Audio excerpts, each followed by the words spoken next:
I'm going to take your push-ups to the next level in a few easy to follow steps. We're going to show you how to optimally set up your body position, how to stabilize that position during your push-up by activating the right muscles, and finally, combine it with a few modifications to unlock its maximum potential. After this video, your push-up strength and the muscle growth you get from performing it will be taken to a whole new level. First, setup. We'll start with hand placement.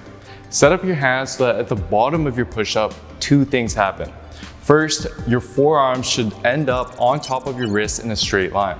Avoid having your forearms bent at an angle. If your wrists aren't very flexible, you may need to hold on to dumbbells to accomplish this. The second thing that should happen is your elbows should tuck to roughly a 45 to 60 degree angle. If you were to look down from an overhead view, this means your elbows should make an arrow shape. Flaring your elbows out will turn this into a T shape. We want to avoid this as it'll weaken our push-up, make it more difficult to properly stabilize this exercise, and put our shoulders in a riskier position for injury. Having these two things occur during your push-up will help unlock several muscles that'll help maximize your strength as you push, something we'll continue doing in steps 2 and 3. Now, to actually find your sweet spot hand position, lie down on the floor with your hands at the level of your mid-chest. Take a look at your forearm and elbows. Move your hands wider or narrower until you find the hand width where the forearm is positioned directly over the wrist and the elbows are tucked into that arrow position that we talked about earlier. Most of you will end up with a hand placement at the mid-chest level and placed just outside the shoulders. So once you get your hand position nailed down, you're gonna come up onto all fours on your hands and knees like so, with your knees under your hips.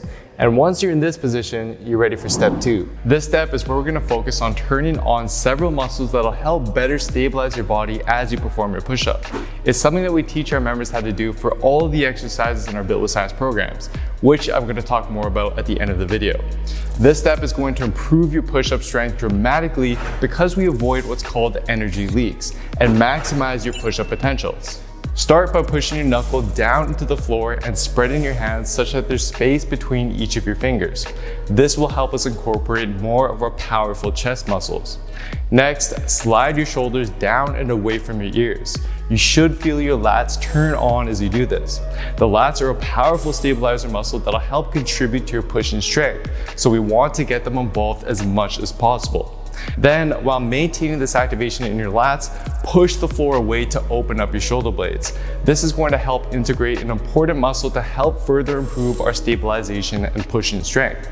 At this point, your head will likely be protruding forward. Adjust this by pulling your chin back to draw your head back in line with your body. This helps avoid stressing the neck and also puts our mid-back muscles into a better position to help stabilize our bodies as we do the push-up. At this point, we're done stabilizing the upper body and are ready to move to the lower body. After we stabilize our lower body, we'll be ready to finally perform our first perfect push-up. So we're gonna start with the lower body by setting your hips in the right position. To do so, think about tucking your tailbone like so. Once you've made it here, you're ready to step back. Take a breath in, engage your core, and then extend one leg back. Dig your toes into the floor and squeeze your thigh really tight to fully extend your leg. Hold that, then step the other leg back and squeeze the other thigh tight. Now you're ready to do a push-up. Don't forget, if a standard push-up is too difficult or on the other hand too easy for you, I'm going to show you how to modify them in the final step. But for now, let's look at the execution of a standard push-up. To perform your push-up, we're actually going to start by pulling and then pushing. So from the top position we established in step 2, do not just let gravity flop you to the floor. This will cause you to lose all the stability that we worked so hard to create in the previous steps. Instead, think about using your back muscles to pull yourself to the floor as if you were performing a row. Your body will have to travel forward slightly as you do so in order to keep those elbows directly over the wrist like we talked about in step 1. Then, once you reach the bottom position, while squeezing your butt and thighs, push away from the floor to the top to open up your shoulder blades again as we did during our setup. At this top position, your head, hips, and feet should make one straight line. Maintain this as you proceed to your next reps. Now that we've nailed down your perfect push-up, it's time to modify it based on your current strength level and body type. If you struggle with push-ups and you can't do more than 10 good push-ups in a row with the form that we previously covered, then here are some good options to build that strength up. This exercise is my personal favorite and something I've found to be more effective than the common modification of knee push-ups. To perform it, loop a band around two fixtures, such as in between a squat rack. There should be about a foot of space between the bottom band and the floor. The higher the height, the easier your push-up will be, so just adjust the height based on your strength level. Get into your starting push-up position such that the band is at waist level, and then proceed into your push-up. The band is going to help provide more and more assistance the lower you go, the area of the push-up where people have the most difficulty. So if you guys are unable to do the previous setup, then one alternative is just come on over here. You can go to a squat rack or any Smith machine or even any table or elevated surface at home and just do your push-ups on there, right? So that incline, it helps unload the upper body, makes the movement a lot easier, and gradually over time to make it harder and harder as your strength improves, just lower the amount of incline that you're doing, and then eventually you'll be able to do the standard full push-up. Now for those who have instead mastered the standard push-up and can perform more than 20 good reps with them, it's time to increase the difficulty. This will be more effective for strength improvements and gains as opposed to just aiming to do more and more reps. And you have a few options to do so.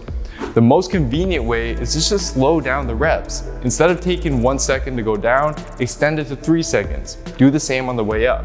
Once that becomes too easy, incorporate a 1 to 2 second pause at the bottom position as well. This is going to help apply more tension to the target muscles and result in more growth for the same number of reps.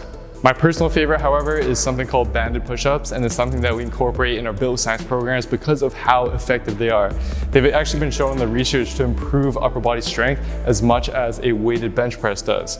So what you're gonna do is you're just gonna wrap a band around your back like so, put the band in each hand, and then you're gonna come down into your proper push-up position like we explained earlier, and then you're just gonna perform a push-up. It's gonna add a lot more resistance throughout the push-up, make it a lot more harder, and just give you a little bit more to progress on with your push-ups. By picking the push-up that's perfect for your level, you'll be challenging your body with the right difficulty rather than doing something that's too easy or too difficult for your body. If you want to maximize your growth and strength, then it's important to apply the same level of detail and execution with all of your exercises, not just your push-up. To do so, take our free 60-second analysis quiz over at buildwithscience.com, and you'll find out which of our programs are best suited for you and your specific goals. Anyways, I hope you enjoyed this one. You can click somewhere here to watch some of my more videos, and I'll see you next time.